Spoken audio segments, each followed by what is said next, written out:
Folks, we're about 2 minutes away from starting. If you can, if possible, turn on your cameras, I would appreciate it.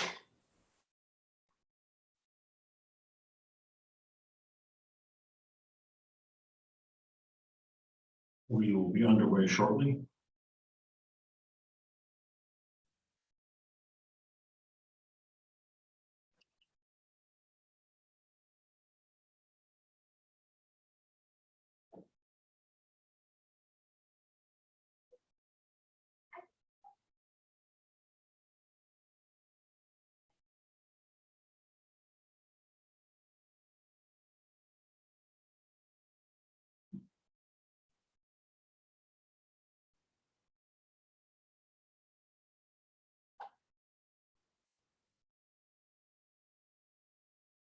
We'll be starting in a minute. The only panelist I see thus far is Kandace, and Kandace is a producer, so by God, she's on time.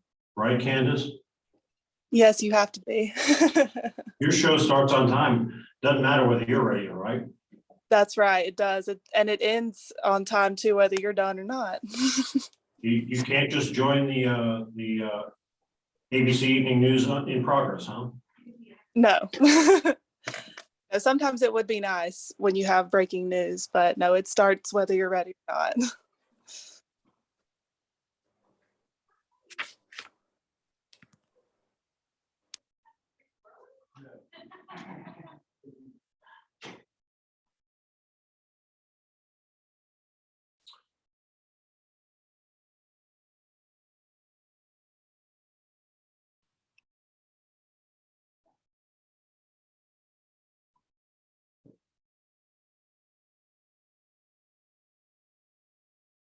Well, since Kandace and I are believers in producing shows that start on time, we're going to go ahead and start. Welcome to Spring Forward 2022.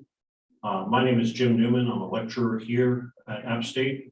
Just finishing up my second year. I want to thank you for joining us, and especially for our alumni. I'm hoping we will see, in addition to Kandace, Aiyana Willoughby, who is a graduate from last year, and Lee Sanderlin as well. Let me start introducing Kandace. Kandace graduated in May of 2018, and she works as a producer with WLOS over in Asheville. So you went from one pretty mountain town to another pretty mountain town. She's worked there for more than 2 years and is now the 530 producer it says the top 50 market. I think you're like 35, aren't you? It's a good size market. Yeah, we are 35. Yeah. She graduated in May of 2018 with a degree in electronic media broadcasting. While you were at App, you co-hosted Hi Neighbor, and you were the associate producer of the A-Game. So welcome to Kandace. Do I see, Lee is with us. Lee Sanderlin is also a 2018 App State graduate. He worked for the Watauga Democrat full-time while he was a senior at App. After graduating, he worked for Winston-Salem Journal, completed the fellowship at Columbia University, where he also got his master's degree, and then briefly worked as an investigator at the before joining the Sun in Baltimore. Is that correct, Lee? Yeah, that's correct. I'm at the Okay, Baltimore Sun now. Because you know in journalism the facts are important. So I don't see Aiyana yet, but we will go ahead and plow into it. I'm right here. Hey, Jim. Oh, there you are. Aiyana. Yeah. So I'm looking at a TV screen that has 25 cameras on it. Well, some of them have cameras and some of them don't. So I will have to tell you, my little head's going to explode here in a minute. But Aiyana Willoughby graduated last year with a degree in journalism and a minor in new digital media and digital cultures. She signed a contract before even graduating and at a top 100 station. And now she investigates local government, highlights community events, and advocates for the people of Huntsville, Alabama with Fox 54 News. So welcome to our panelists. Again, if you are able to turn your camera on, we would greatly appreciate it. If you have any questions for any of our panelists while this is going on, please feel free to put them in the chat and I will grab them from there so we don't have 25 people trying to talk all at once. But let's go ahead and get started. First of all, let's start up with Aiyana, we'll go alphabetically. So how did you get the job? How did you, so if you put yourself in the position of some of the people on this screen, Aiyana, getting ready to graduate and getting nervous, how did you get a job before graduating? Well, I will say I kept like a written list of all the jobs that I applied to. So I ended up applying to 89 jobs. And it was like, it just ranged from producer positions to reporter positions. And I kept a written note, and this was the 35th job that I applied to. I started applying, I graduated in May and I started applying in January. And I harassed Jim and everybody with the Weekly News just to get more experience and, to put myself in front of the camera as much as possible. That way I was ready and I had enough stuff to put on my demo reel. And, once I applied to these jobs, I feel like App State really prepared me pretty nicely because I heard back from quite a few places. It just kind of depended on, where I wanted to move to, because that's something that you will have to face. It's a big move sometimes, but I looked up and I found this job. It's Market 76, and I'm a multimedia journalist, and I think Tegna owns us, so it's a multi-skilled journalist in the name of Tegna. But yeah. So Kandace, ironically, you're a producer and you're sitting next to, in my world, in boxes, you're sitting next to Connor Davidson, who's the producer of App Weekly News now. So how was your search for finding work after getting out? So mine was not quite as easy. So I graduated in May of 2018, and one thing that was important to me was staying close to home. I'm from Rutherford County, so I really was trying to focus on the Asheville and the Charlotte area when I was applying for jobs, which are both pretty big markets, so not the easiest to get into as soon as you graduate from college. So I applied for positions for a year and a half before I actually got my job in Asheville. It was a lot of persistence, and really, like, if you are willing to move and go somewhere else, it's a lot easier. Or if you live near a more, I guess, easier market to get into.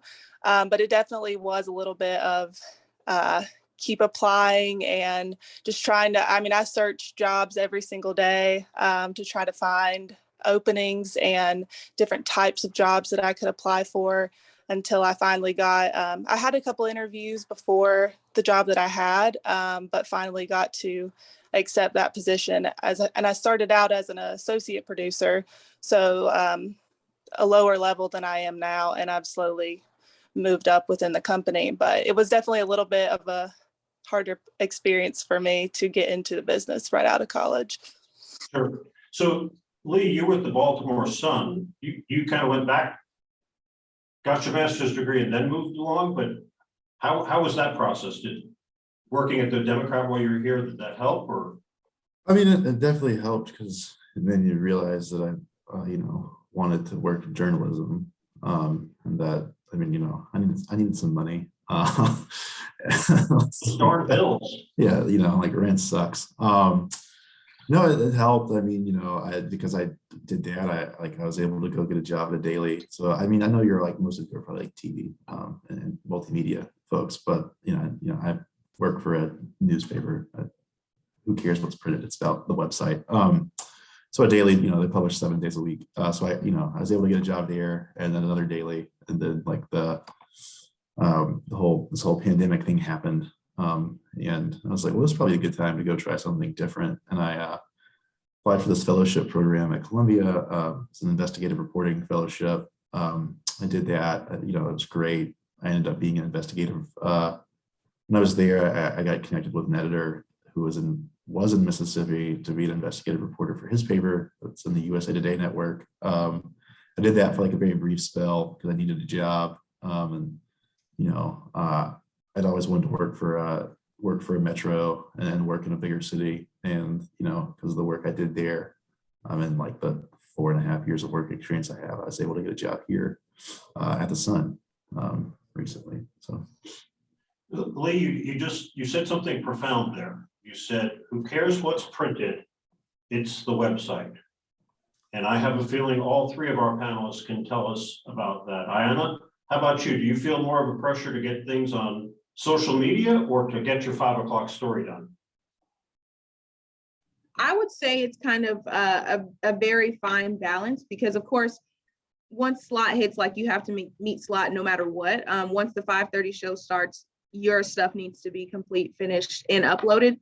But what's even more important is, if you are at an active crime scene or something like that, you have to be live tweeting, you have to be showing photos, sending photos back, just so they can put it on the website or even on social media. And I think that that's something that I've really noticed. Like, you want to make sure that your package is good, what you're submitting for the news is good, but also the web aspect, you want to have web extras, extra interviews, extra, data, links, so people can really learn more on the website because that's where everyone is looking. As an old TV person, I will tell you that depresses me, but Kandace, different places, I've worked, handle it differently. I was at Spectrum News in Charlotte for almost 20 years, and it evolved in our time period. In your station in Asheville, do you have a separate digital team? Do producers handle it? Do you handle posting to the web? Is it the assignment editor? Who takes care of the social obligations? Yeah, so we have a completely separate digital team, and there's someone there 24/7 to take care of. That is such an important aspect of getting news out, because a lot of people, we have text alerts that get sent out as soon as we learn something. So people are going to our website, and that's a big, we always try to push people to our website because we know that people like to get content that way. And when our reporters have to put in their pitches for the day, they always have to say, how can this be put on a digital platform for our readers? Because that's such an important aspect of how people today are getting their news. And as I said, as an old guy, I kind of thought that do we break news on the channel or do we break news on the website? And I will tell you, I lost that fight. But so we're going to delve into the state of journalism a little bit more coming up. But I wanted to ask, for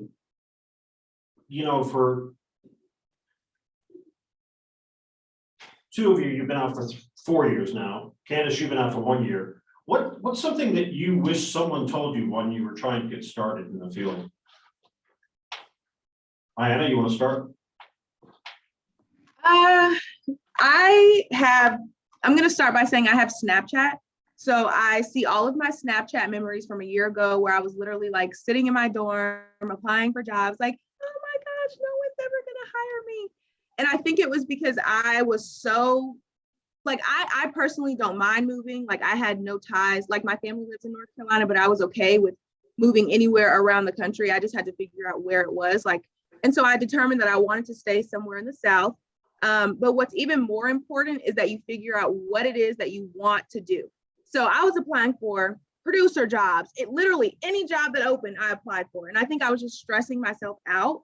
And once I realized that I wanted to be on camera and I dove into that even more, then I realized that, what jobs, I qualified for, what I felt comfortable doing. Once I narrowed down my focus, I felt like it was way easier for me.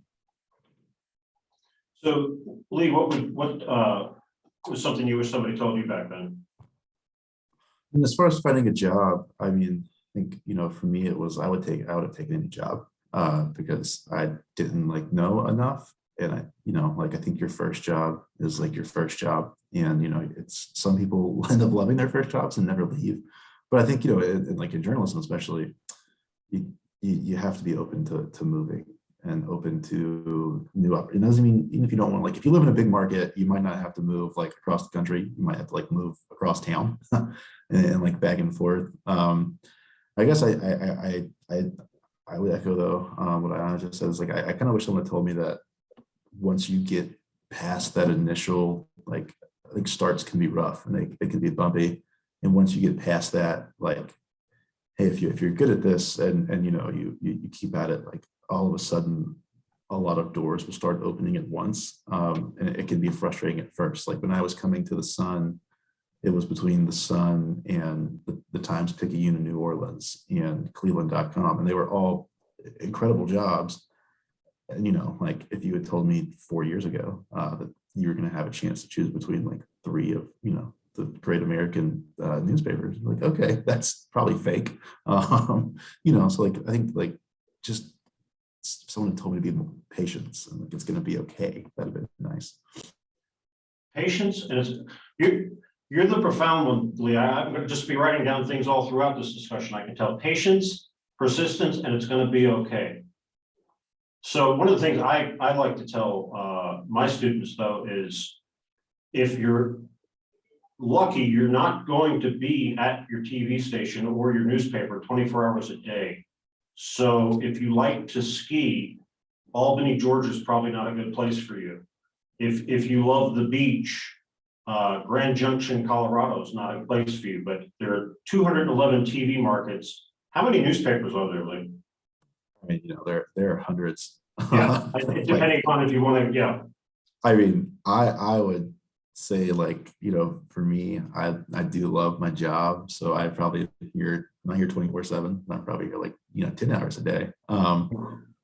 But I don't, we can talk more about that later about like debating where you want to live for your first job. But for me, it was just important to like get some experience so I could make enough money at a job in a place I actually wanted to live. Because, the dirty secret is you don't get paid a lot at your first job, your first 3 jobs.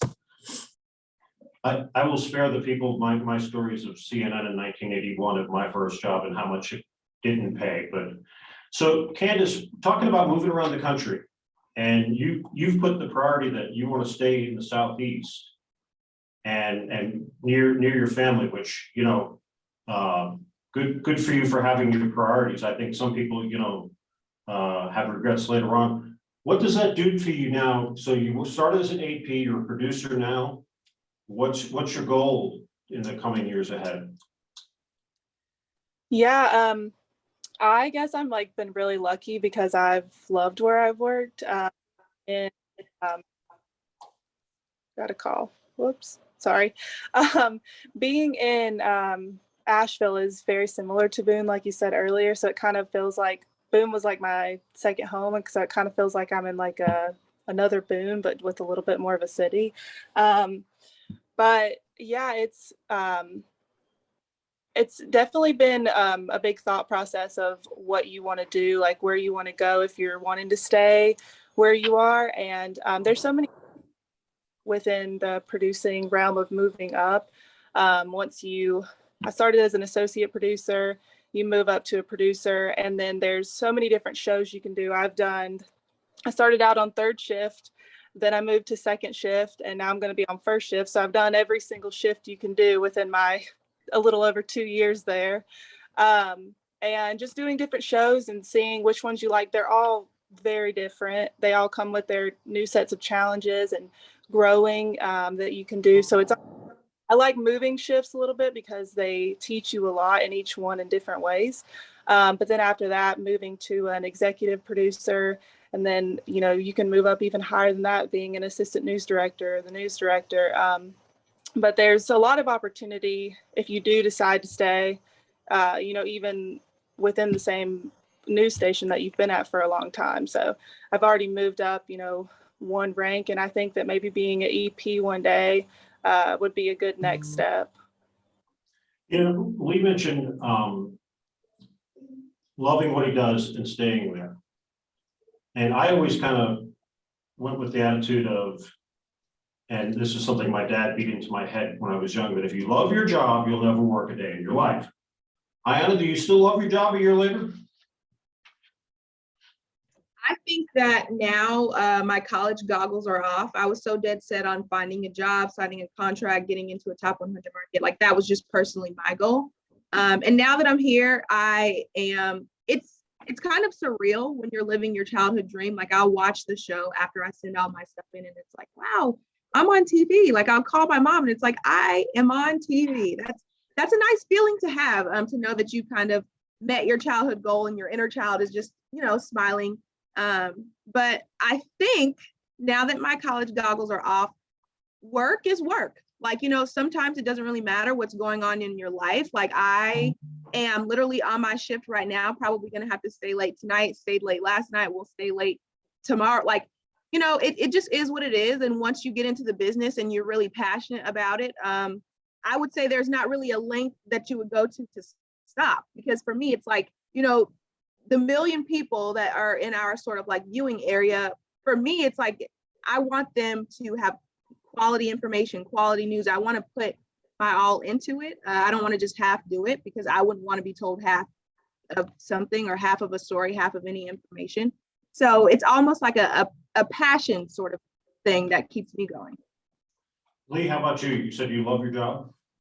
Well, I would echo that. I mean, I do love my job, but it's still, you know, it's still work. I mean, it's still exhausting. Just because you love your job doesn't mean there are days that you don't hate it. And with, like, you know, it's like it's, you know, a very nice spring day outside in Baltimore right now. And if I wasn't sitting here waiting for another filing to drop, our city's top prosecutor is under federal indictment at the moment. So, like, you know, I would love to go outside and walk my dogs and like go, you know, like do anything else, but I'm probably going to be here till like 9 o'clock tonight trying to write through this. But, you know, I think part of it though is, you know, a lesson I learned early on is because this is such an, like, you know, if you're a journalist, you're in this profession, it's like you can't do it. You can't do it half-assed. I mean, you could, but like people do depend on us to tell them the truth and to be reliable. You know, like we are providing a service, an essential service. But I mean, like, and that's kind of the trap, is that, like, you know, we know we can't half-ass it, which is why a lot of people can burn out from it at the same time. Like, you know, I think you do eventually come to a place where you start to strike a work-life balance. I mean, that's something that I personally have worked on a lot over the last, you know, few years. And you're either you have to develop it or something's going to suffer. So, Kandace, do you love your job? I do. I think I'm somebody, I was actually talking to my boss the other about this. We have like every 3 months, we have like a checkup just to talk about, you know, what our goals are and what we're working towards and those kind of things. And he was like, you know, what do you want? Where do you see yourself? And, you know, what's challenging you? And one thing that I'm big on is I always like to be learning and being challenged in some aspect of my job.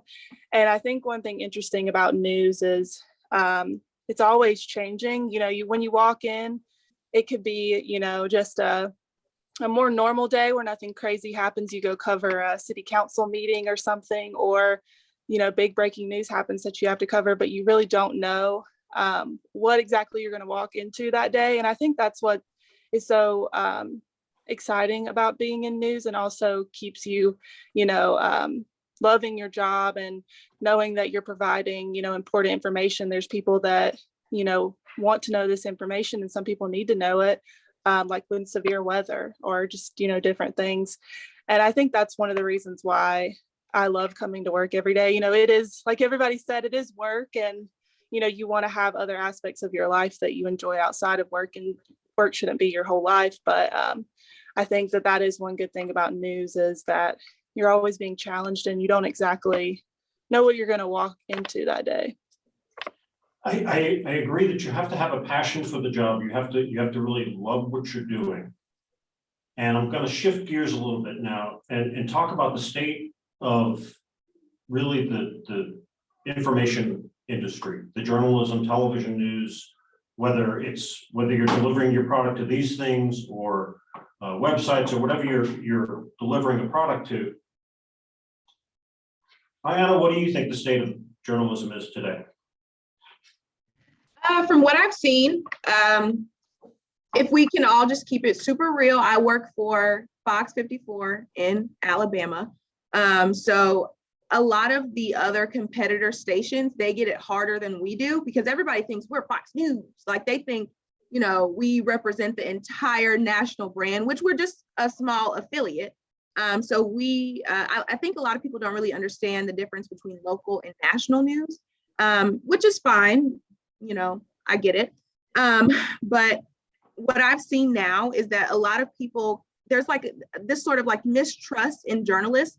And so whenever I'm out on a story, I'm not just getting the facts for the story or writing the story. I'm making a connection. I'm having to make sure that people trust me enough to even tell me what's going on, or, feel comfortable sharing it with me. So what I've seen lately is that a lot of people are kind of finicky. They don't know how to feel around journalists. They feel really nervous. They feel really uptight. And it's hard sometimes because it's almost like working customer service. That's how it feels like whenever you pull up to a story, even if you're having a hard day, like you still want to make sure that the people that you're talking to trust you enough to tell you the story, because like Lee was saying, you can't half-ass it. Like, I need you to tell me the details. So there's this sort of give and take. But what I've also seen is that a lot of people are relying on things like TikTok or Facebook or Twitter to learn their information.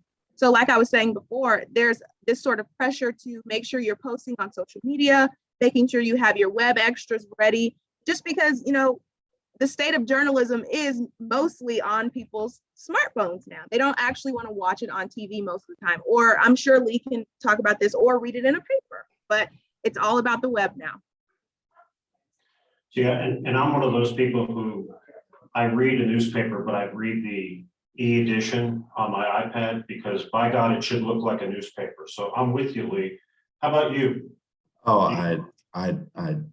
I sometimes read the e-edition. I don't read, the only print paper I read is the Sunday Post and the Sunday Times, because I think we got a good deal and I split it with a few friends, and like I get the home delivery. But I mean, if you want to talk about like the state of journalism as a macro, I think it's like a terrifying time to want to become a journalist, and it's also incredibly exciting. The public's trust in the news is at an all-time low for a variety of reasons, and different cultural groups have different relationships with the news in general. But at the same time, like we have a chance to completely reinvent what we do, and to reach audiences that we have as an industry ignored or neglected for basically the entire existence of American journalism. I mean, like, and I say we being like your mainstream outlet. I'm not talking about your alternative like weeklies or your blogs and things like that that cater to certain beats and certain groups. But like, it's precipitous. I work for a pretty damn big newspaper, but I could be laid off tomorrow.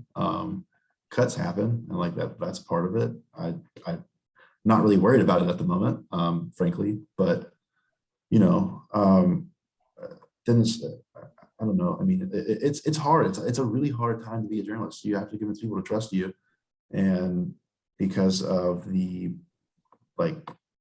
crazy polarization in American politics, and then this might offend some of you, but I watch a lot of cable news, like national cable news, and I find most of it to be, I don't find it to be very additive to my information experience. If I watch a lot of CNN after about 7 p.m., I don't get much, unless, CNN's great for live breaking news right now, but in terms of digesting something heavy, I don't need to watch 10 people go around a room and kind of yell at each other. So I don't know, it's a very tough spot, but it's also a spot to be very optimistic and very, I think there's just a chance to do new things and reach new people and reestablish ourselves as, as trust-based. I think, and also a lot of it, I'll say, a lot of the reason people don't trust us is because, if you study, there's a lot of studies that show this, the news has shifted from just taking politicians and authority figures at face value over the last 40 to 50 years, and being very critical and looking at them through an accountability lens. And people don't really like when they're told that the people they believe in and trust in and vote for are bad. That tends to piss people off, and they don't like you for it. So they want it strained through that. You like the same people I like. You bring up a good point about the evening cable TV shows. This morning I was clicking around the dial, and I found that, and CBS did this as well. I watched CBS and I watched MSNBC and I watched CNN, and Bob Woodward was making the rounds. Bob Woodward broke the story on Clarence Thomas's wife's text with the White House Chief of Staff. And I found cable news, and well, I generally believe journalism is in good shape. I do find it a little bit sad that cable news tends to get their news by interviewing newspaper reporters. Nothing against newspaper reporters, but don't you hire people to be reporters? But No, I agree. Like I don't like watching your cable news shows and it's a bunch of reporters at other places. And like, you know, you are CNN, you have the money and the resources to go hire talented people and report these stories out in a way that works for your medium. Like, please do it. The more competition we have on these beats in the sphere, like the more informed the American public's going to be. Kandace, you work in a relatively conservative market, at least I think of it as a conservative market. Do you feel pressured to be have a lean in anything you do? As far as like Political leaning of some sort? Do you or you just the facts man? yeah, I think that people really appreciate just getting and also not we get sometimes when we put out a story, if people believe that it's leaning one way or another, we will sometimes get calls very angry, saying, you know, like we did a story about gas prices the other day, and we had people calling say, well, if they just do this, then this wouldn't be happening. And sometimes it's very hard to tell stories just even factually, and people will still see, you know, something wrong with them. But I think that trying to just say like, this is what's happening, these are the facts, and then let people, you know, do what they do with those facts is probably the best way of presenting the news than going one way or the other, if that's, you know, the case of the story. It is amazing though that people want to see, even if it's a story about gas prices are going up, they want to see that through their filter of news. So, Aiyana, can you tell me, why do you feel journalism is more important today than ever before? Yeah, sure. That goes kind of back to the conversation about social media. So we all know that anybody can post anything on social media, anything on TikTok, anything on Twitter and Facebook, and we've kind of seen how that's played out. Look, I'm a reporter, I have a phone. We've seen how it plays out where there's no sort of checks and balances. And I think in the news industry, because our stories have to go through so many people, like my news director always looks over my scripts, my producer always looks over my script. It's just, there's so many channels and so many filters that whenever it is produced or whenever it is put on air, it's, well, at least we try to make it, you know, right in the middle. No, you know, leaning or swaying to one side or the other. We're just telling the story, like Kandace said, just with the straight facts. And a lot of times what you'll see now is because anybody can pretty much tell news through social media or whatever that, you know, they want to use. Of course, they're going to have their lens on it or their take on it because they're not professional journalists. And so I feel like there's this need for professional journalists now to just spread accurate information to continue, you know, doing what we've always done pretty much. So you have a byline on the website, has your email address. Lee, I'm sure you do. Kandace, you may be spared this, but do you hear from your loyal viewers? Unfortunately, yes. If it's, you know, I'm wearing a dress that they don't like, if my makeup is not up to par, you know, if they don't think that I sound right on a story, like I did a story yesterday, and it was about how AT&T is installing like more broadband in rural counties in Alabama. This lady emailed me and she was like, well, where is it? Because it's not in my county. Like, I'm not AT&T. I just spoke with them. Like, I have no control over where they're putting it. But I will say you have to have a tough skin, especially if you're going to put yourself out there for people to look at you every night and just kind of roll with it. But Lee, how does that work for you? I mean, I was going to say, like, I could not imagine being a woman in television. I have a lot of friends that do that, and I couldn't take it. Like, I don't know what gives people the license to think they can criticize your appearance. Anyways, that's, you know, or how you speak. Anyways, you know, for me, it's more just like the people that yell at me are more of the people that are in my stories, because they don't like how they are portrayed.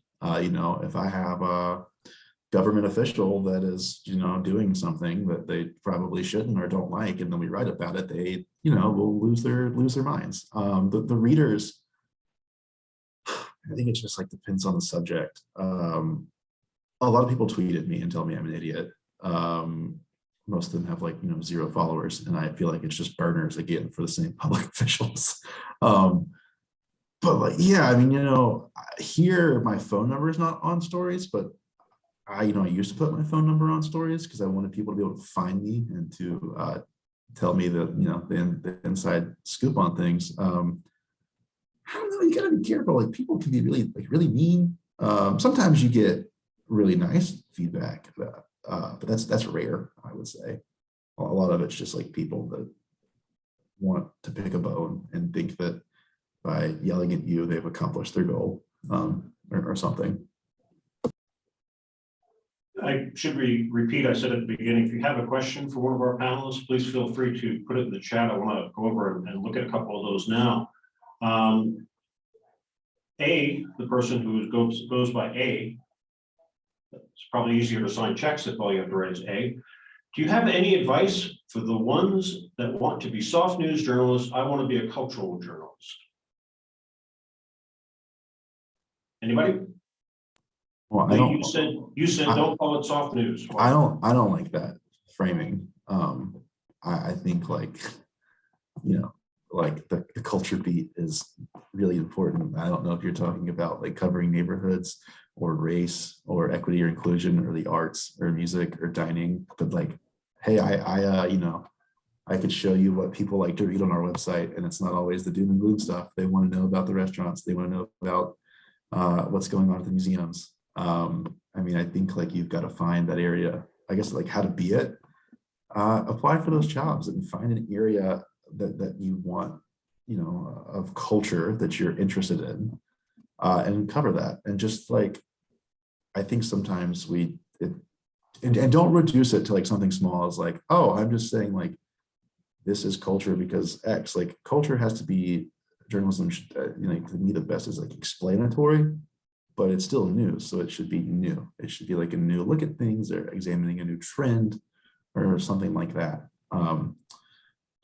But yeah, I mean, like you've got to find that like area of culture you want to focus on, and then like go, hopefully you know something about it or have some experience with it. That tends to help, I think.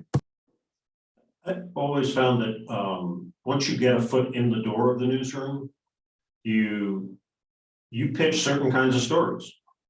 And I had reporters that I used to kid that they were on the puppy beat because this is the 3rd puppy story you pitched me this week. And I love puppies. I have 3 dogs, but at a certain point. But I think if you pitch those kind of stories and you make them engaging for a general audience, and they, as long as you're working in a newsroom that has a decent enough staff, you can go ahead and do that. So thank you for the question. There's another question that says, in Charlotte, radio and TV stations work together fairly closely. How does that relationship work? And what role do you think radio still has in the environment? When I worked in Charlotte, we had on and off again relationships with, like, I worked for Spectrum News, and we shared material with WBTV, the CBS station, and WCNC. But I don't think that's that common. Does anyone do that in your market, Kandace? Yeah, we are the only TV station in Asheville, but I don't know. I don't know that we technically work with a radio station in any means that I'm aware of. I one of the many things that I will be the old guy yelling about this darn social media. It used to be you broke a story on the noon news, and you broke a story because you found out about it and you saved it, and everyone else will find out about it when they see it on your newscast at 5 o'clock. Now it's not even as important to monitor scanners as it is to monitor Twitter. So I would disagree with that, by the way. I think Twitter is great for breaking news that everyone's going to have in about 10 minutes if you got someone to give it to you first. But if you have like a genuine scoop, like what we know about driving audience and driving, you know, and viewership is like save it for your proprietary, you know, platform. Like if I have something really good that I'm pretty confident that I'll have for like an hour or two, I'll go write the story. I won't just tweet it. But if it's like a press release that I got 10 minutes before someone else, yeah, I'm tweeting it. Like, who cares? Yeah, it's everyone's going to have it. It's out there, right? Yeah, I mean, I think that's what it's for. I don't know. Yeah. Speaking of tweeting, Aiyana, do you have is there pressure on you at your job to build followers in social media? Well, I mean, we have a digital team. So our digital team will just kind of do kind of like a monthly audit of all of our social medias that they've gotten verified. So my Twitter and Facebook are both verified. And they don't really put a pressure on followers, but they do put a pressure on making sure that you are tweeting out information. So I only have like 200 followers on Twitter because I wanted to make a new one rather than using like my pre-existing one that I had in like college and high school, because I did not want to clean that thing out. So I just privated my old one, made a new one, and I've just been starting from scratch. And the followers come. And it's like, you know, my Facebook page, I also started from scratch as well. And I've been gaining some momentum on that, but it's more so about the content, not the follower count. Just to back up to as we're got about 10 minutes left to back up, Kandace, being a producer is a hard job. You know, it's invigorating, it's fun, it can be frustrating. What's your favorite part about your job? I think my favorite part about the job is the creativity that comes with it. One, you really, I mean, like I said earlier in the Zoom, sometimes depending on the day part, you can have less creative freedom versus more about exactly what stories you're putting in. As far as like day side, what I'll be doing now, it's much more like, these are your 3 reporters that will be in your show, and this is their stories. And you still get to pick, you know, other stories, and then you have your news director look over your show. The morning show was very creative of, you know, putting in, you know, fun stories, sometimes stories that your anchors can chat back and forth with. But I think that's my favorite part, is just thinking like, if I was watching the news tonight and I have all this information, I can get it from here, what would I want to know? What do the viewers care about most? What's most important to them? So you get to put those stories in, and then you get to, you know, have a little bit of fun with it as far as like putting your reporter in a box, or, you know, making graphics. And I think that that's one fun aspect about being a producer, is really getting to just be creative and move your anchors around the set, do different shots. And I think a lot of people in this business, you know, like to be creative. So if you do, that's one, you know, if you are considering being a producer, that is one fun aspect about it. Yeah, the anchor just sitting in the chair for 2 hours doesn't really happen anymore, does it? No, it was weird. You know, when the pandemic was, you know, it was crazy when I worked. I only worked in news about 3 months before everything kind of got shut down. And then I worked from home for about 14 months, which was very interesting to be a producer from home. But it was really dumbed down, you know, what we could do. You know, before we'd have, you know, all these shots, they'd be moving across the studio, and it kind of, you know, changed to, we're putting you at a desk and you're not going anywhere.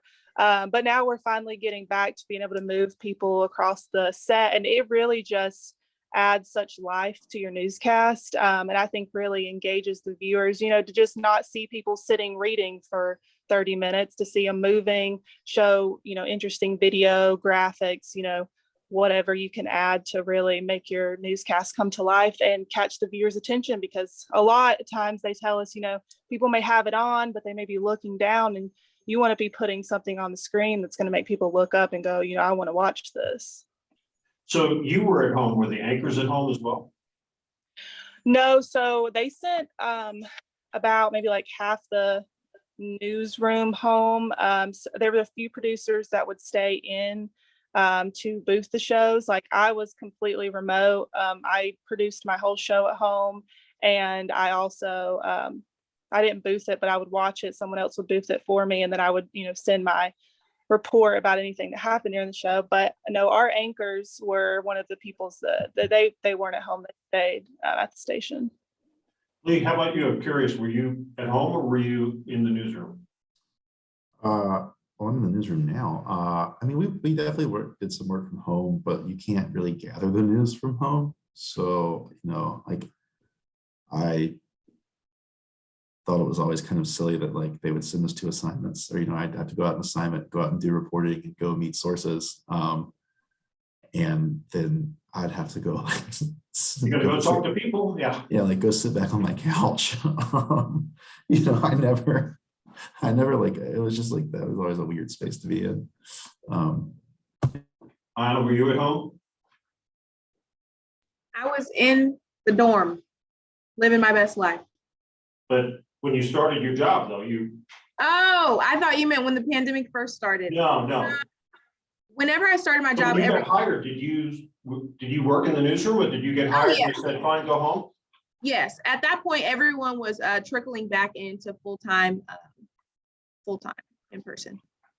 Yeah, my station had just done a major overhaul that took 2 years and redid the whole newsroom and redid the studios and redid everything. And then they said, okay, well, nobody sent everybody home. And then there were 2 of us in the newsroom. So got a couple more minutes, just in kind of wrapping up, because as I said before, I loved my time working in television. I love TV news. You have to have a passion for it, as you folks said. But when you look back on your 4 years in the business, Kandace, what was your best day? What was your favorite? What's your favorite? The day that you went, that was the show that I went to college for. That's the show I wanted to produce my whole life. That's a hard question. Let's see. Is it the case of you have some good ones, some bad ones, and yeah, as bad as it sounds, some of the bad ones maybe stick out more than the good ones because you learn so much from them. There's been days where I've left, especially when I first started, feeling a little defeated, because there is so much you learn in college, and app is so great about giving you so many opportunities to learn with app TV in the classroom. But there's some things, you just can't be prepared for when you go into working in TV news.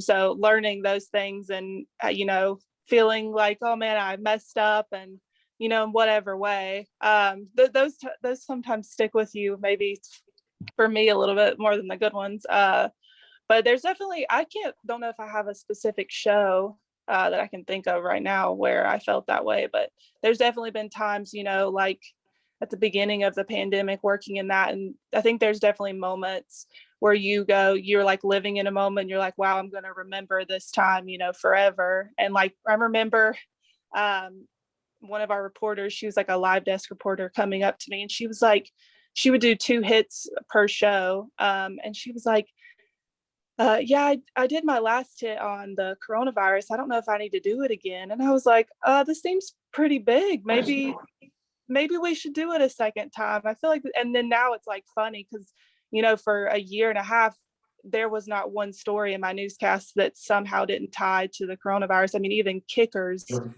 to do with it. And so, I mean, I think there's definitely moments like that they stick with you and you remember. Lee, how about you? God, Story related or job related? Do you think was probably story? I mean, I don't know if there's a story, but I think the way that the places I've been in has been able to write about. I mean, I worked in Mississippi, and I don't have to explain all of that. Like the way that we were able to write about race in such a frank way and to lay out the history of that place in a frank way, it brought me a lot of satisfaction. We wrote a story about, hopefully most of you are familiar, the Emmett Till case, the Emmett Till murder. And we wrote a story. I had the exclusive that it was going into one of the signs marking where they recovered his body was going into the Smithsonian, right in Flag Hall. They've never had anything there before. And we wrote a story. I wrote a story. It took me like a month. I knew it for a month, and I was doing a bunch of stuff on it. And when it got published, I got a lot of phone calls, and most of them were actually from people that were saying, like, thank you for writing about it in this way, and like for being frank. And for me, I was like, all right, like what we do like matters, and like I kind of restored some faith in humanity too, I guess. So just to wrap up, Aiyana, favorite day, favorite story? My favorite story that I've ever done just kind of humanized me a little bit more, because sometimes we get lost in the story. It was a hit and run accident that killed a cyclist. He was just riding on the side of the road. Someone hit him. And I was the only news station that, got in contact with their family. They only spoke to me, which was powerful in itself. And she was just sitting there sobbing because she had clearly just lost her brother. And I cried with her. Like, and as a journalist, that's a huge no-no. Like you sit there and you listen to the story, but you don't feel a lot of times as a journalist. But I felt like she just lost her brother and she was sobbing in front of me. And I felt, like a person almost, not like a machine churning out a story every night. It was a very surreal moment, because I realized, like, my job is first, but I am also a person and I have feelings. So I felt like that story was really powerful for me. But yeah. Have you been following up on that story? Did they find the person? No, they never found the person, or I'm not even sure if they're still looking, but unfortunately. I would always tell reporters that you need to be a good journalist, but you need to be a good human being, and you need to be able to sleep at night. So I think it's about time to wrap up. I just wanted to thank Aiyana, Kandace, and Lee for joining us. This has been an interesting chat as we look forward to where our business is going. And I see about 30 boxes out there of people who are going to be part of this industry very soon, a lot of them. And I think you've been really helpful with your information and inspiring them for what they're going to do, and kind of giving them some real clear vision as to what the future looks like for them. So thanks very much. I appreciate everyone's time today. Have a good afternoon and a good weekend.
All right, hello everyone.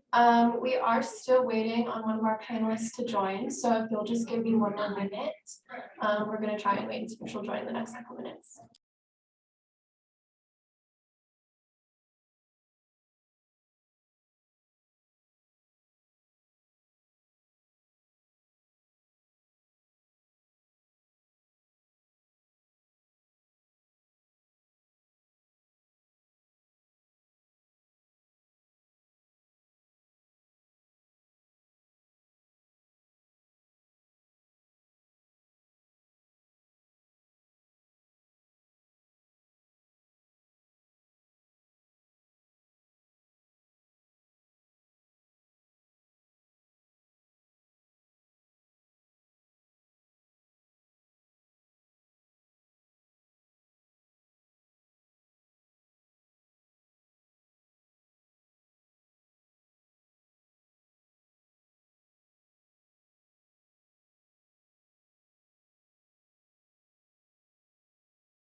All right, everyone, looks like it is going to be a one-person show today. But hello and welcome to Spring Forward 2022. Thank you all for joining us today in our 2 p.m. panel entitled Day in the Life of a Communications Professional. To start out, my name is Olivia Jones. I'm a current student majoring in journalism and minoring in political science, and I'm going to be serving as a moderator for this panel. If you have any questions for John, our only panelist today, if you could just send them in chat throughout and we'll try and get to every single question. But without further ado, I guess Meghan's here. Okay, perfect. Awesome. So I guess we'll go ahead and introduce our panelists today. Up first, we have John Sullivan. Coach John Sullivan is currently in his 2nd year of coaching at West Brunswick High School in Charlotte, North Carolina. He is the head softball coach and an assistant coach for both football and women's basketball. And he is a 2018 graduate of App State University and is currently in graduate school at ECU. And up next, we have Meghan Badame, if that's how you pronounce that. She currently works in the U.S. Department of Veterans Affairs as a communications specialist. And Meghan is a professional with 10 years of experience in media relations, strategic messaging, crisis communications, and digital content creation. She has executed successful strategies for a trade association, a member of Congress, and most recently, a federal agency supporting senior level executives. So welcome, everyone. Are you all ready to jump in with our first question? Both of you, I guess. Perfect. Okay, so the first question today is going to be, how did you get your start in your field and what were the challenges that were associated with that? Either one of you can start for us. I'll go. Hi, everyone. My name's Meghan Badame. I was a 2012 grad of Appalachian State. So how I got my start really is I did internships. I did 7 total starting in high school. And after I graduated, I got a paid internship in Washington, D.C. at a conservative think tank doing media relations and supporting the media team, pitching out our policy experts to go on the news like Fox News, CNN, MSNBC, to talk about different policy issues going on at that time. And then from there, during my internship, I networked. In Washington, D.C., it's really important to network, especially if you want to get your foot in the door. It is challenging, to say the least, because I didn't know anyone when I came to DC at first, but making those connections when you're starting out are important because my mentor that I met my first year up there, he's still my mentor. And now he's a global communications executive at BCW in New York City. And he's helped me along the way. But that's pretty much if I want to turn it over to, I guess, our next panelist. Yeah, thank you. So Yeah, so my start is a little different, being a teacher and not, I guess, directly in the communication field. It was something that when I was in school, I kind of decided I wanted to do that was a little too late to kind of get into the education program without adding 2 or 3 years of college. So a friend of mine who was actually a teacher here at West told me to go ahead and graduate and apply and just kind of see what happens. And that was 4 years ago. So here we are now. But it's been fun. It's a lot different.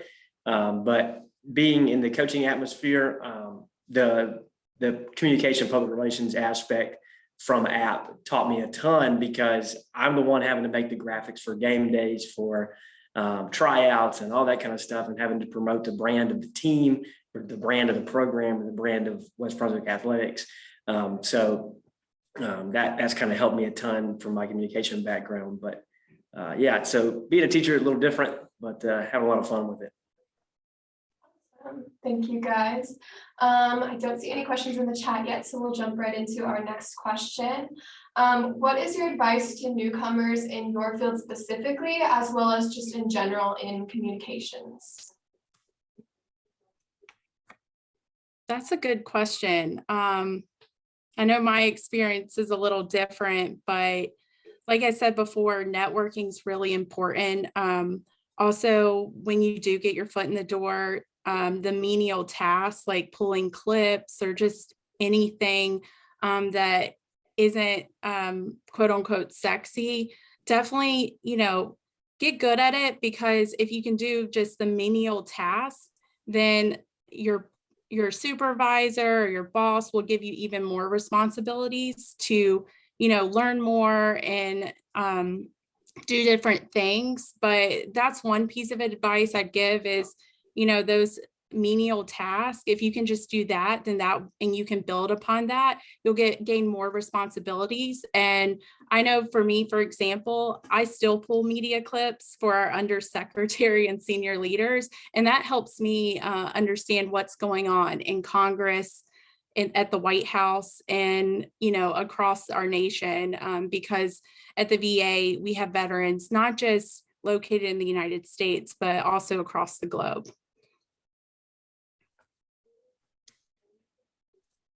Yeah, kind of the same thing. I think in any profession you decide to go into, networking is definitely a huge part of it, and just kind of it really is in the professional world all about who you know sometimes. When a good friend of mine, like I said, it got me in the door here at West Brunswick, and that's all it took, was just kind of having that name recognition and letting them know who I was. But it's also about how you market yourself. Coming from someone who has to look at and manage the kind of the social media from girls on my team, because I don't want a negative image about my program. Some of that stuff you post, guys, it doesn't go away. So I think we had a girl that from like 2011 posted a bunch of stuff, and it kind of came out with one of our moms on the team, and that stuff, it doesn't go away. So how you market yourself is important. How you present yourself is important. So that would be my part 2 of that advice. Cool. We do have a question in chat from Sydney. She said, I know you guys are saying to network, especially if you're new to the area or field of work, but how do you suggest we start that conversation if everyone else already has their cliques in an office? Any advice? That's a good question. I know when I came to Washington, D.C., now this was pre-pandemic, and this was back in 2013. In DC, it's different from any other type of city. There's receptions, there's parties, there's galas. And I think just going to receptions and meeting different people, not just other interns, but, people in my profession, that's how I made my friends, through other connections.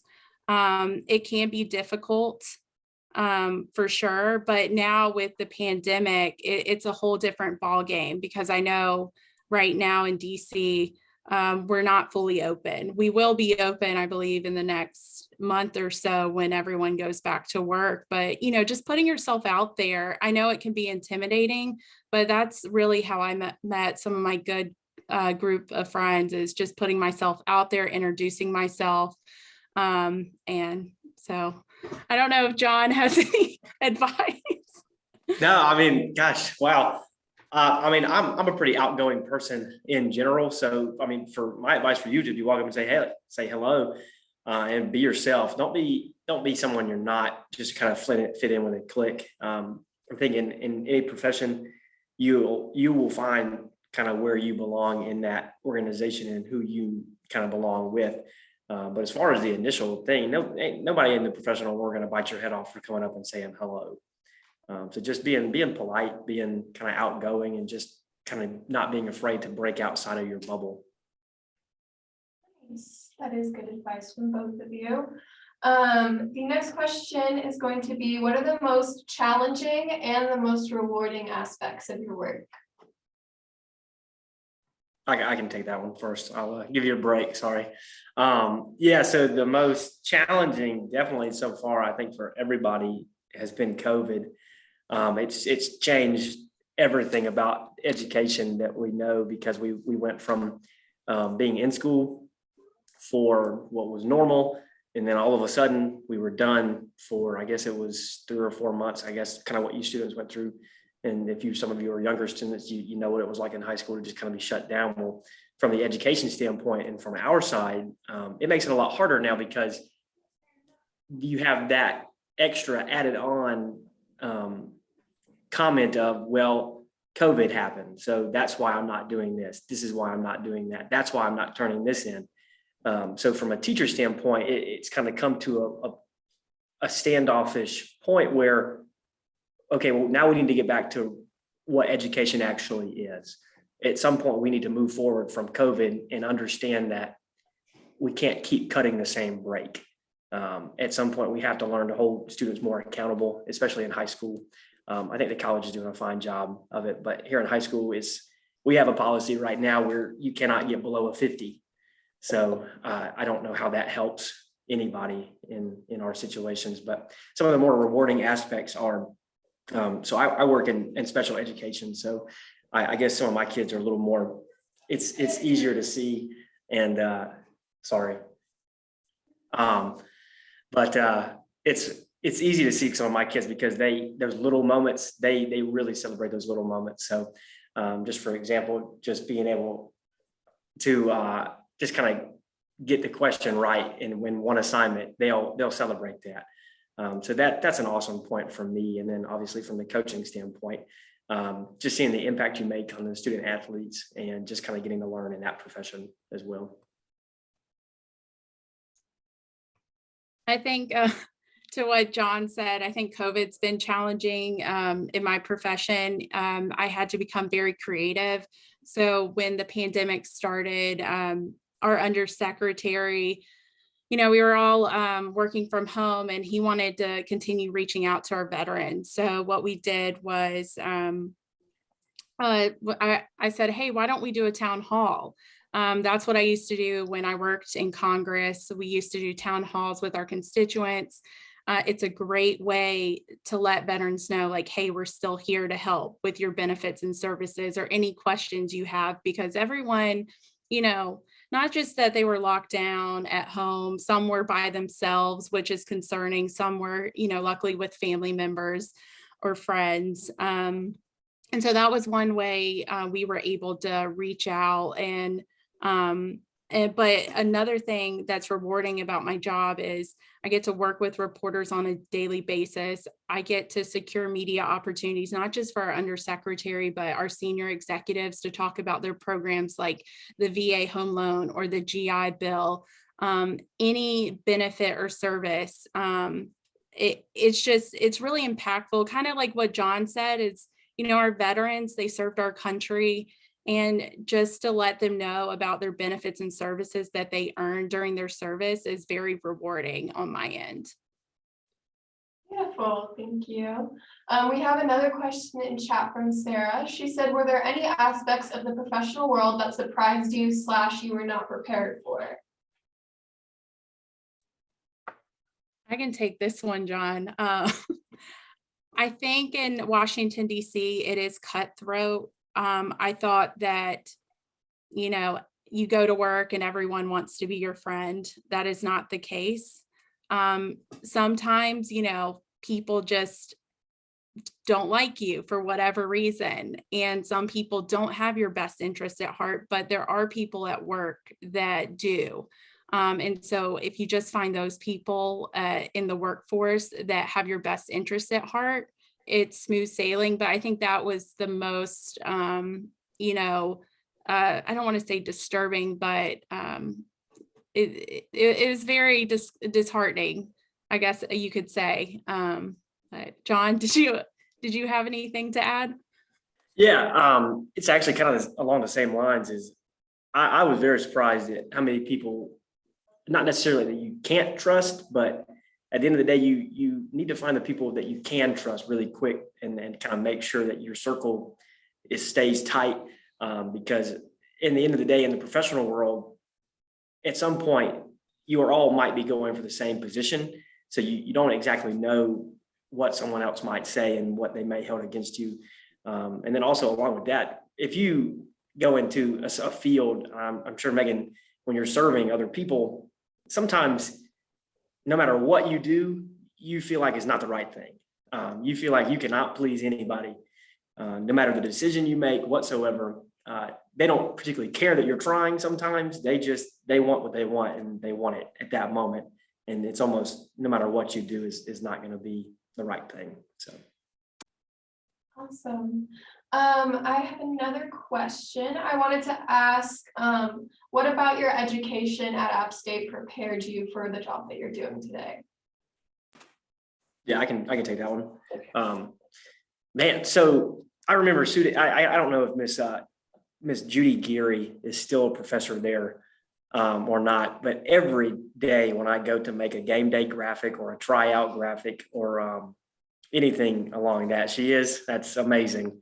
Well, that woman taught me everything that I know about Photoshop and Illustrator and InDesign. And I cannot remember the other guy's name that I had as a professor that was after Geary, but I used that every single day. And I still hear Miss Geary and Professor Geary talking in my ear about, don't do this, don't do that. It looks like crap. It looks terrible. So I kind of pride myself. We definitely have some of the best graphics as far as like team branding and everything. Mr. Gantz, yes. Professor Gantz, yes. It's amazing they're still there. I hear them all the time. So that's kind of what I took away from App. And as long as I also had a professor who really helped me, Dr. Emery Daniel helped me a lot with just kind of understanding research aspects and kind of how to better myself and also present myself in more of a manner. You don't always have to be so serious. You can kind of let back and let loose sometimes. And he helped me a lot with that. So. Yeah, unfortunately, a lot of the professors I had are no longer with App State, but they're actually doing well and in great careers. But I actually wrote down a few classes that I took at App State that definitely helped. So I was a public relations major, specialized in corporate communications, and I minored in business. I think I have 4 classes that I would recommend taking. Organizational behavior. That was a really impactful class because it talked about, people's behavior within an organization, which I work at the Department of Veteran Affairs. You're going to come across any organization you work in, nonprofit, corporate, public sector. I think that's a really impactful class. You have to work with people that you, like I said earlier, you might not get along with. Also communication and organization, that's another class that was impactful. Interpersonal communications, I know that's still a class. I cannot remember the professor's name, but that taught me about nonverbal communication. So say you say hello to David every day in class, and then one day you come in and David has his head down and you're like, what's up with David? And then you realize, oh, maybe his girlfriend broke up with him, or maybe he lost a parent or whatever. And so you don't take it personally. And then another class that I would recommend people taking is HR management. That's where you'll learn about the EEOC, the Equal Employment Opportunity Commission, which is a government agency. It's very important to know the law. So when you do enter in an organization, that HR isn't your best friend. They're there to protect the organization, not the employee. So I would recommend taking those 4 classes. Now, I know only the interpersonal communication is the only quote unquote communications class, but I would definitely recommend take some business classes, accounting, finance, because once you get up into those senior level careers, whether it be in corporate or nonprofit, you're going to be over a budget. And I know that our team, I think we have a $4 million budget right now to do communications, and we have contractors. And so just having that background and foundation is important. And then also, if you're in college, there's the project management. It's like a certificate. I would definitely recommend trying to get your PMP. I don't know how much it costs off the top of my head, but that's also, if you want to enter in, corporate life or the public sector, that will only enhance your resume. John, it looks like you wanted to say something. I cannot believe I forgot the interpersonal communication class with Dr. Patty. That one is another one, especially in education, where if a kid comes in, they have their head down. I mean, that right there is your tell-all sign. Sometimes you just need to know when to back off and not talk. But that, as soon as you said that, I thought about that. Yes, he is awesome. Yeah, I can see that being huge in the teaching world, definitely. I did want to ask, since you guys have such like opposite sides of the spectrum, but still in relatively the same field, I think it'd be interesting to hear about your day to day, like what your routine is with your job and how that compares, especially since you live in more of like a small area versus like Washington, D.C. So go ahead and talk about that. I can go first. So in the federal government, if you don't know this, we are the most regulated employee ever. So we work, I get on at 9, and then when at 5:30 hits, I'm off. But when I wake up, I pull the morning clips for our undersecretary and our senior leaders. If the Veterans Benefits Administration is mentioned or anything from our programs, or anything hot that reporters are really focusing on. I know right now we're dealing with toxic exposure.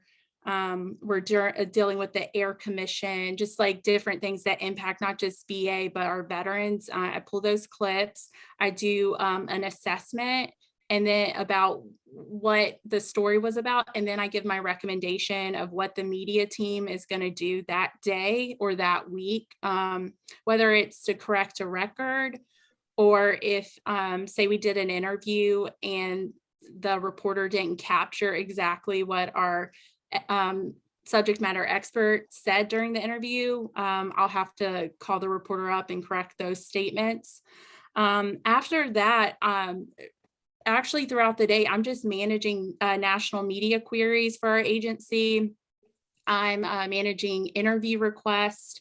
I'm also writing media pitches and working on long-term projects with our planning team who works on communications plans, whether that be Congress passes legislation and the president signs it into law, that may impact our agency. So we'll have to do long-term planning. If we're rolling out a new program or service, I'll have to plan out the media for that. Also, we do satellite media tours. We have one coming up at the National Press Club. So we have to media train our senior leaders to make sure that not only they get the messaging right, but they're prepared, because they do between 20 and 25 interviews back to back. We start on the East Coast early in the morning, and then we work our way West Coast to all the morning shows. And that includes TV and radio and sometimes a few podcasts. And then also I'm just answering questions throughout the day from not just my supervisor, but sometimes I get hit with hot taskers from the undersecretary's office working on talking points, statements. Also, we have 56 regional offices, not just across the country, but also in our territories like Puerto Rico. We have one in the Philippines, and then I believe we have 3 offices in Europe, due to the fact that sometimes our service members, they serve overseas, and once they get out, they want to stay in Europe or the Philippines, and as such. So we have public affairs officers in each of those regional offices. So sometimes they might have a question or they get a local media query that we'll need to field and work on. That was a lot. So I'm gonna pass it on to John.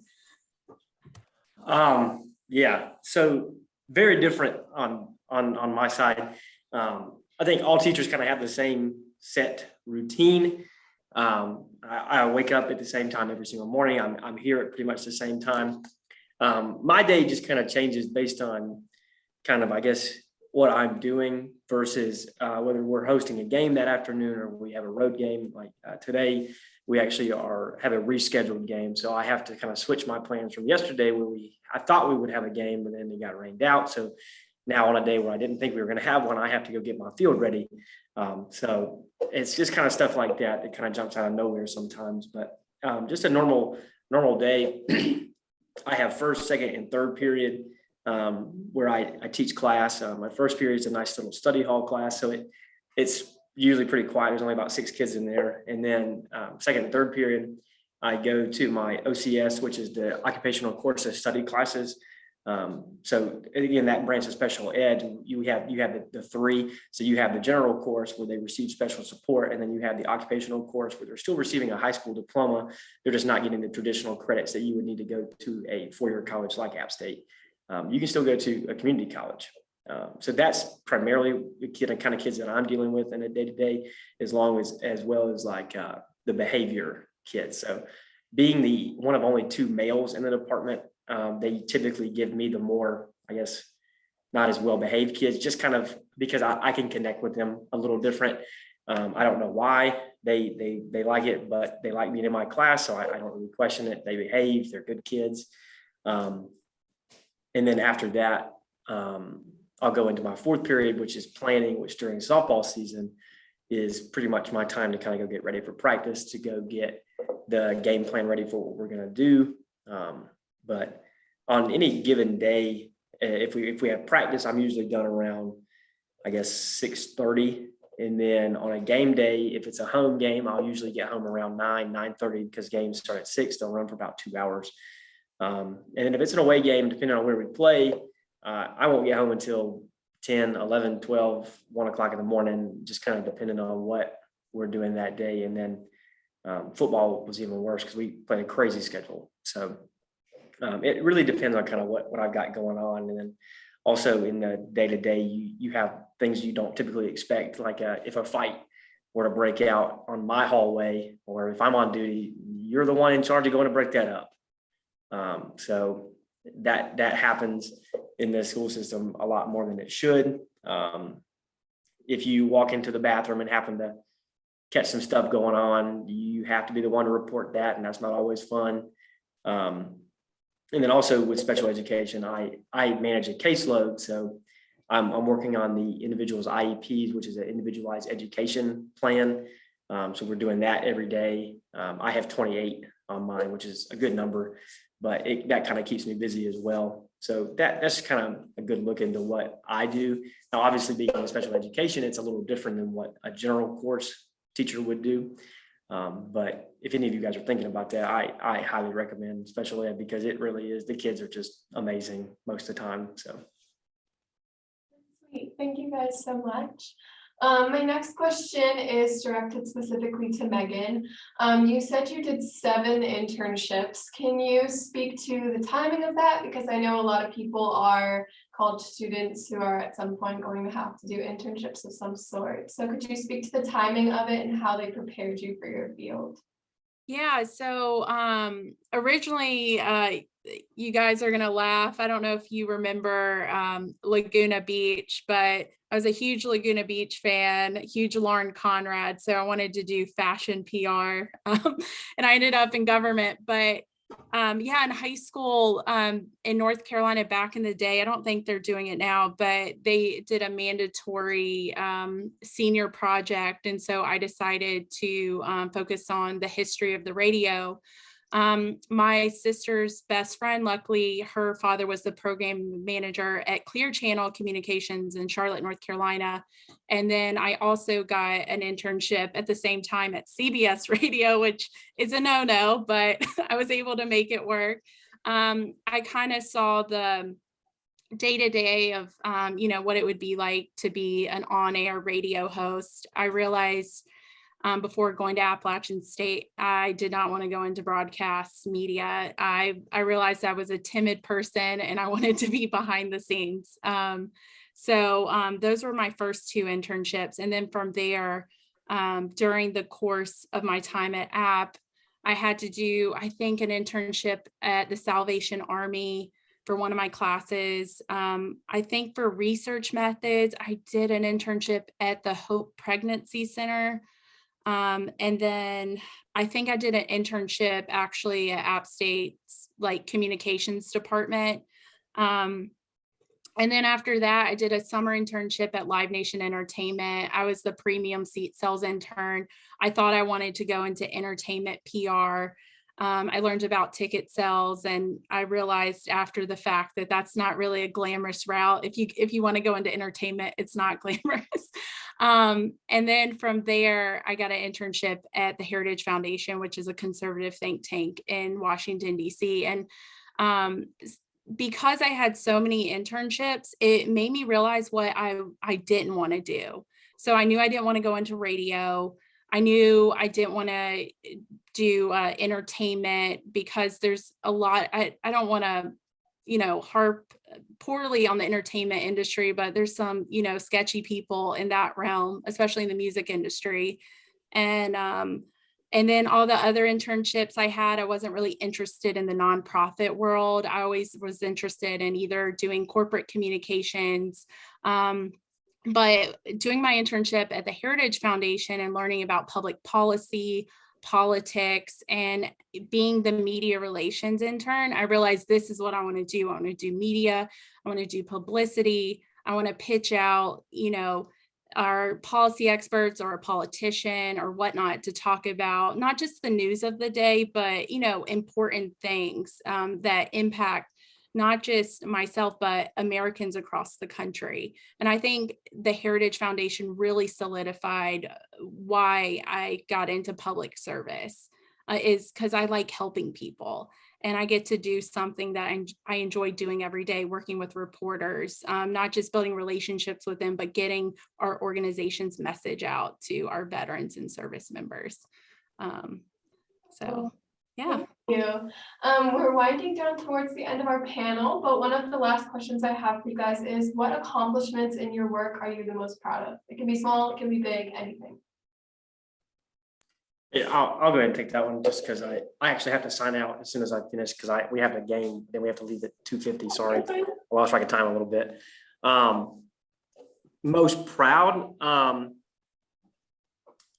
There was a kid my first year that this was back in 2019.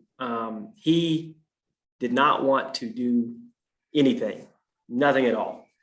Didn't want to do anything. And I was his first year teacher, who was bright-eyed, bushy-tailed, and ready to go, and kind of doing things by the book of what I thought a teacher should do. And then about halfway through the first semester, I kind of adapted what I was doing and started more employing my own style into it and kind of learning on the job as I was going. And I remember the very first assignment that kid turned in, because I looked on Power School, and he had a 0 in first period, a 0 in second period, and then he had a 7. And that was in my class because I realized he had turned one thing in. That was the only assignment that kid turned in all year long, and I still don't know why he did it. But the fact that it was in my class, and we kind of got the ball rolling from there, I was like, dude, if you can do that in my class, you can do that in any class. So that was like, I guess, my first breakthrough that I had with a student. And I will never forget that, whether I stay in education for 50 years or I leave tomorrow. That is definitely the most rewarding thing that I've had so far in terms of the actual school building. And then in terms of coaching, obviously the first win is something you never forget. I don't know if you guys in the panel are sports people, but just it's just being in that atmosphere and kind of, it's not about me, it's about kind of the student athletes and just kind of seeing it all come together when you practice for months, and then having that first win as a team is something, again, that you won't forget. But as I do sign off, I just want to say thank you to everybody, and thanks, Meghan, for being on here with me. And I hope you guys have a great rest of your day and enjoy the rest of spring forward. Thanks. Thank you so much for coming. Have a good one. You too. All right, if you wanted to go ahead and speak to that question as well, what your greatest accomplishments are. Yeah. So first I'll say, I think getting my work published, throughout my experiences working in Congress and then working in the executive branch, I think getting like an opinion piece, or we like to call an op-ed, published on behalf of the congressman or an executive in VA, I think that's is very, a proud accomplishment, because it kind of solidifies, it's like, okay, my work is actually pretty good. I think also my time on Capitol Hill, that was very rewarding. I got to work on a lot of different things, but specifically what comes to mind is, so I worked for a member of Congress out of California. I think at that point, I'd never been to California before then, but in our district, we have a corporation called Qualcomm. You may have heard of it. They create all the 5G technology, and actually our military uses that technology. And what really solidified of, the power of communications that I was involved in and got to witness, there was a Singapore-based company called Broadcom. They wanted to do a hostile takeover of Qualcomm. So that basically they wanted to buy up all the shares of Qualcomm, take it over. And they had a history of doing hostile takeovers and basically laying off the workforce. And that was going to impact our district and our constituents. And they were going to lose their jobs. So what we did, or what I did on the communications front, we wrote a letter. I think at the time, Secretary Mattis and President Trump were in office. We asked them to do expedite a CFIUS review, which basically whenever a foreign company wants to buy an American company, they do this whole national security review. And by pitching out the congressman on network television, I think I pitched him out on like Fox, because we knew the president was going to watch, prime time, 7 p.m. hour. My boss communicated to the public like, hey, if this happens, they have ties to China. They're going to steal our 5G technology. It's a national security threat. Our Navy uses the technology because they're based out of San Diego, one of the installations. And then also they're going to lay off the workforce, which is going to impact my district. And President Trump saw that interview and killed that deal. And I was able to see in real time that the work that I do on a day-to-day basis, it helped save thousands of jobs. So I think that was probably my most rewarding accomplishment. And then from there, anything that I do, I have that in mind. What is my goal in mind? And so if you just have that mindset, and when you approach communications, or kind of like what I'm doing, that you'll be successful.